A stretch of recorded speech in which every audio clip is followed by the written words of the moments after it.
Everyone watching the AMA Pro Motocross Championship thinks they're watching 40 riders race each other. They're not. On certain weekends, the real fight isn't between the riders at all.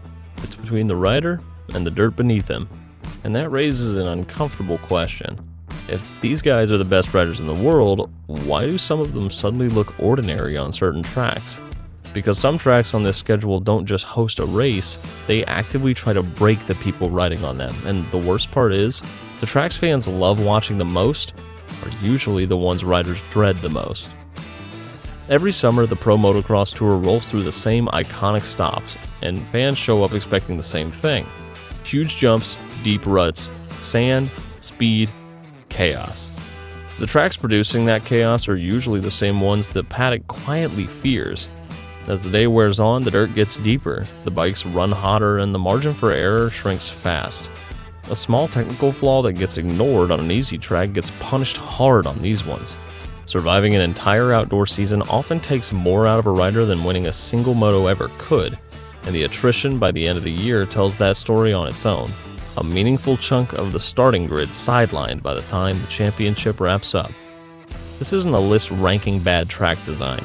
These tracks are legends. That respect is exactly why riders fear them. Southwick, Washougal, Unadilla, RedBud, Ironman, each one with its own specific method of making a rider suffer, none of them advertising it on the poster. Starting with the one place on the schedule that tries to melt both the rider and the machine at the same time. Tucked away in Southwick, Massachusetts, the Wick 338 is the only true sand track left on the Pro Motocross schedule. Underneath all that sand sits a surprisingly firm base, but that doesn't make life any easier for the riders or their machines.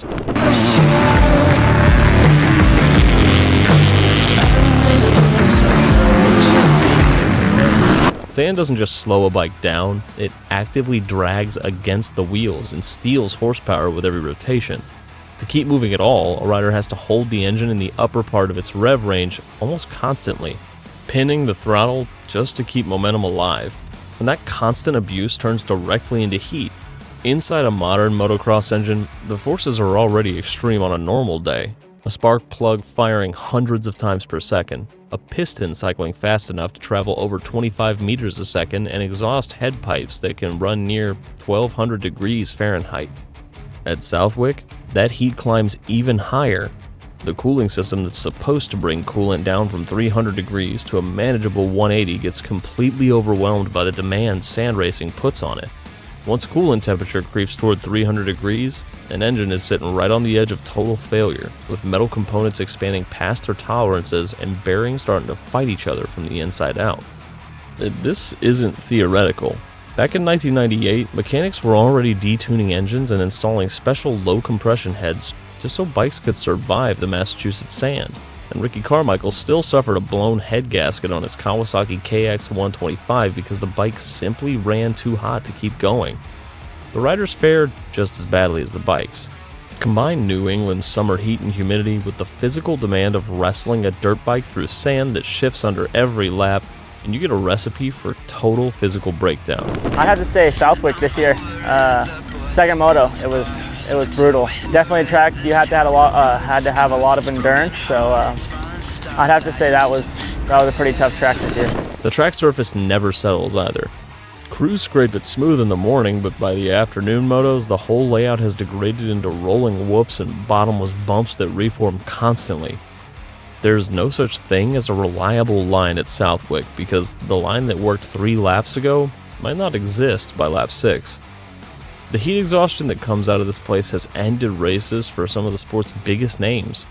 At the 2025 Southwick National, Jason Anderson pulled out of the first 450 moto after throwing up in his helmet multiple times mid-race. "I just couldn't keep going," he said afterward. The morning versus afternoon split at Southwick is dramatic enough that it actually benefits whoever lands in the early qualifying groups. They get a short window of cleaner sand before the surface degrades into the version everyone else is forced to deal with later in the day. Crossing the finish line at Southwick rarely feels like a win. Mostly, it just feels like getting out alive. If Southwick beats a rider up physically, Washougal goes after the mind instead. Set inside a thick forest along the Washougal River in Washington State, it's often called the most scenic stop on the entire schedule. What that scenery hides is how deceptive the actual racing surface is underneath it. The dirt looks rich, dark, and loamy, the kind of surface that should offer endless traction. It's a visual trick. Beneath that watered top layer sits a hard clay base with almost no grip. Riders who try to attack the track the way they would anywhere else get punished instantly, because grabbing a handful of throttle here doesn't dig the rear tire in, just sends the bike sliding sideways across a slick hardpack. This track, awesome, but to race it, it's a different animal. The shadows, the slippery dirt, the off-cambered corners, how high speed it is on top of all that. It's a tough one, man. Success at Washougal depends on patience and feel rather than aggression. The corners are long and sweeping. The legendary horsepower hill demands smooth momentum rather than brute force, and the whole layout rewards riders who trust the edge of their tire on a surface that barely wants to cooperate.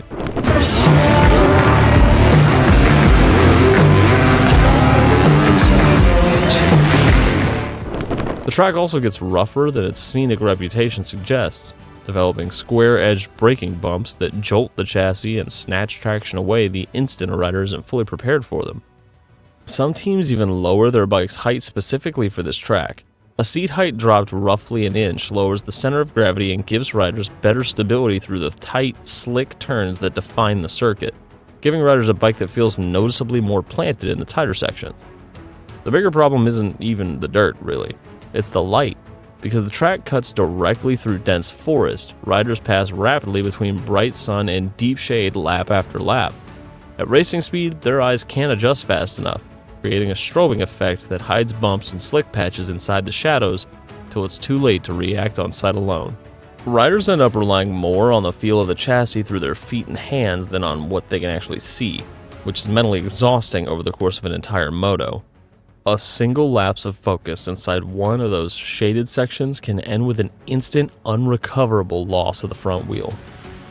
Every year at Washougal, the same thing happens. The lack of deep, tilled looseness closes the gap between factory horsepower and everything else. Finesse beats raw power here in a way it doesn't anywhere else on the calendar, which is part of why a venue this visually peaceful manages to produce some of the most unpredictable racing of the summer. 2 tracks down. One tries to melt the engine before the moto's halfway done. Carmichael's head gasket didn't survive it. The other hides ice under silk and takes the front wheel without warning inside the shadows.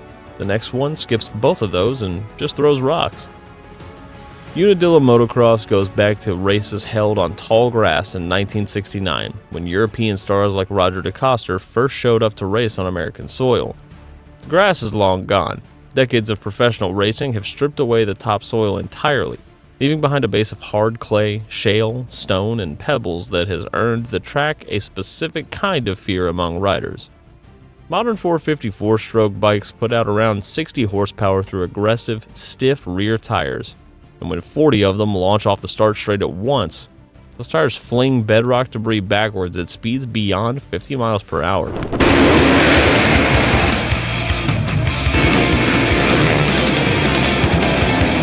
That kind of roost is so violent that the sport actually banned sand paddle tires after Jimmy Weinert once used one in a supercross race to throw a roost described as towering like a telephone pole. The first lap of a 450 moto at Unadilla is basically a lottery of incoming rock. Avoiding a hit is mostly luck. These stones hit with enough force to split faces open, shatter goggles, and leave bruises across the chest, arms, and legs that linger for weeks. Helmet camera footage from mid-pack riders captures a steady cracking sound of stone striking plastic and visor, a sound that barely communicates how painful each individual hit actually is. The fear of getting struck forces riders to subconsciously tuck behind their number plate and handlebars for cover, which compromises their control at the exact moment they need it most. Holding the throttle open through that kind of constant blunt force across a 35-minute moto takes a different kind of toughness than simply being fast. It was a tough, sketchy track this weekend, so a little bit unorthodox, but the track's natural terrain adds another layer of danger on top of the roost.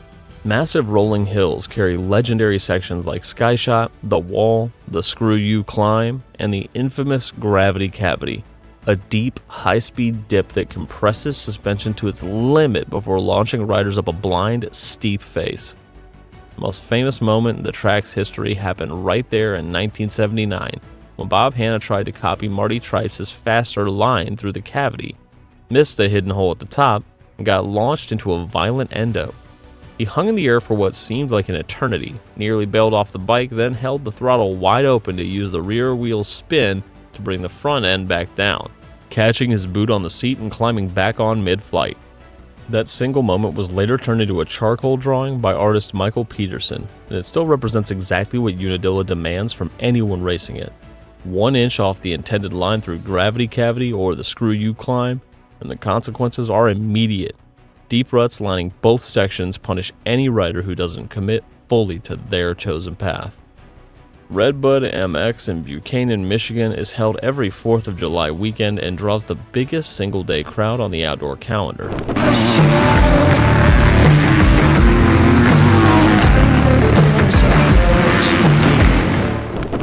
Regularly pushing past 35,000 people, including the famously rowdy section known as Lot B. What makes RedBud different from every other stop isn't the crowd, though.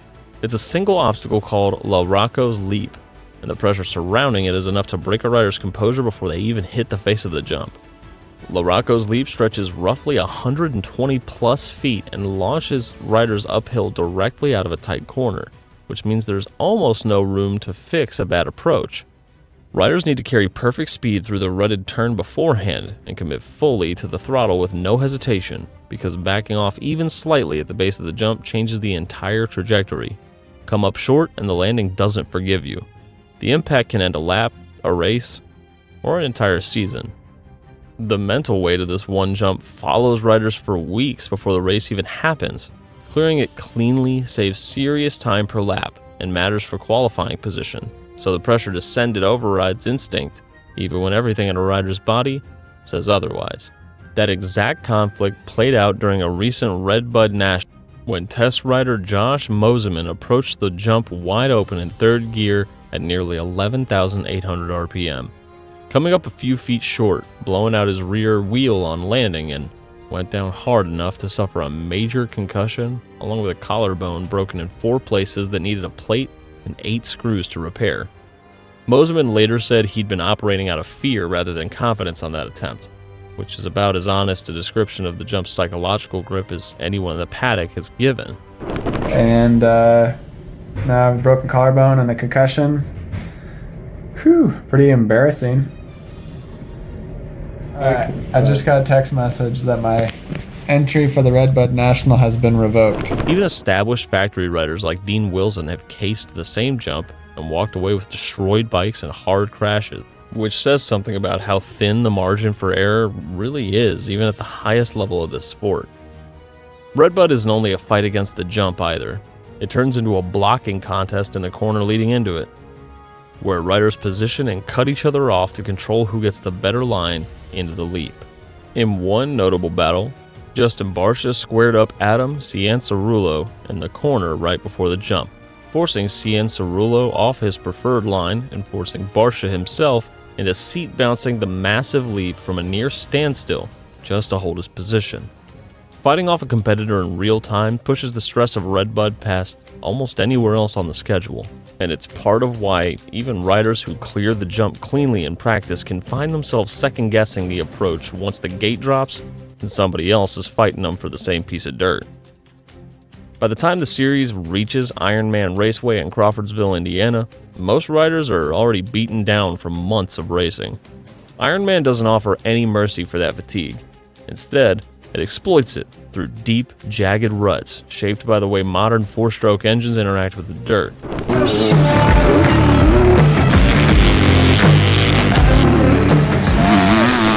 Older 2-stroke engines tended to spin the rear wheel and skim across the surface, which created choppy bumps but relatively shallow ruts. Modern 450 4-strokes deliver torque much lower in the rev range with a broader spread of power, which lets the rear tire dig into the earth with serious grip instead of spinning loose. The track crew mixes the dirt with wood chips and sand to hold moisture, creating a soft, loamy top layer sitting on a hard base underneath. As bikes carve through that soft layer all day, they cut trenches straight down to the unforgiving base. By the time the Premier Class motos roll around late in the day, those trenches have grown deep enough to swallow a rear wheel completely. I was able to do that, but yeah, this track was pretty gnarly. I really had to move around the track to find my lines. That first moto, it really took me a while. A typical national moto runs 35 minutes plus 2 laps, which usually works out to somewhere around 16 or 17 laps. With 5 or 6 deeply rutted corners on every single lap, a rider can face well over 100 punishing ruts across one race alone.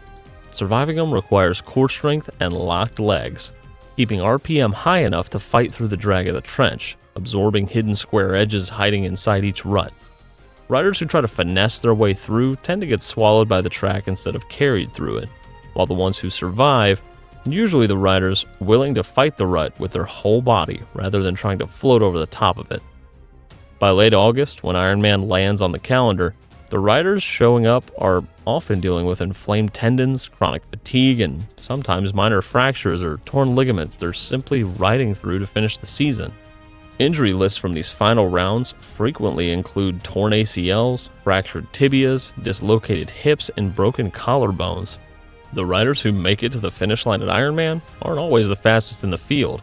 They're usually the ones who manage their bodies the best across the months leading up to it. What ties all 5 of these tracks together isn't bad luck or poor design. It's the gap between how fast dirt bikes have become and how little the human body has changed to keep up with them. Southwick, Washougal, and Unadilla all trace their roots back decades to an era when bikes were air-cooled twin-shock machines producing a fraction of today's power. Modern 450 bikes hit sections at speeds that simply weren't possible 30 years ago, running computerized fuel injection and suspension that lets a rider commit to terrain that would have been unrideable on the equipment from when these tracks were first built. As bikes got faster, track crews had to push back by ripping the dirt deeper, hauling in more sand, and letting braking bumps grow into genuine craters, because a track that doesn't push back against modern bikes stops producing the kind of racing that fans actually want to watch. What makes these tracks so brutal isn't just that they're difficult, it's that each one punishes a different weakness. Each one breaks riders differently. Southwick drains the body, Washougal gets inside a rider's head, Unadilla punishes commitment, RedBud punishes hesitation, Ironman just finishes whatever the other 4 started. That's why a rider can look unbeatable one weekend and strangely ordinary the next. None of that shows clearly on a television broadcast, which tends to smooth out how steep these hills really are and how violent the bumps actually feel from the seat of the bike. The hardest part for fans to understand is that when the track wins, it doesn't always look dramatic. Sometimes nobody crashes. A rider just starts losing half a second a lap, missing lines he normally hits, looking strangely average without anyone realizing his body is already cooked. The picture that's missing comes from inside the paddock. The trackside analysts and podcast hosts who break down exactly how each of these venues dismantles a rider, paired with raw helmet camera footage that lets fans hear the engine straining through Southwick sand or feel just how loud the impact sounds when a rock finds a visor at Unadilla. The tracks fans rave about the most tend to be exactly the ones producing the most damage. That's not a coincidence. It's the trade-off that makes outdoor motocross what it is. Most riders remember exactly what their hands feel like on the bars after lap 16 at Ironman. Arms blown, grip gone, hanging on by instinct more than strength. Then January comes, the schedule drops, and their name is right back on the entry list. Every rider has one track they dread seeing on the schedule. Which one do you think breaks riders the most? Thanks for watching, and stay wicked.